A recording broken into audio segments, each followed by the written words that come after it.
How to completely remove printer driver from your computer. So let's get started. First thing, simply head over to your keyboard and hit the combination of Windows and R, and you should see this run window pop up, and simply search in for MMC just like this and click on OK. Click on yes. So once you're inside here, finally click on this file button and click on this add or remove snapping. So once you tap on this, just locate the printer management and simply tap on this printer management and click on add.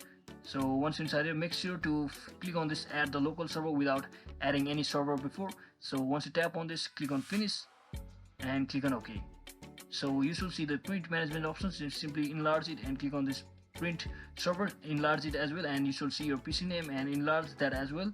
And finally click on this printers, and once you click on printer, you should be seeing all of the printer driver which has been installed. Currently I don't have any printer driver, but in your case you should see the printer driver if you have installed it, and simply select that particular printer driver and simply right click on it and just hit the delete button from over here.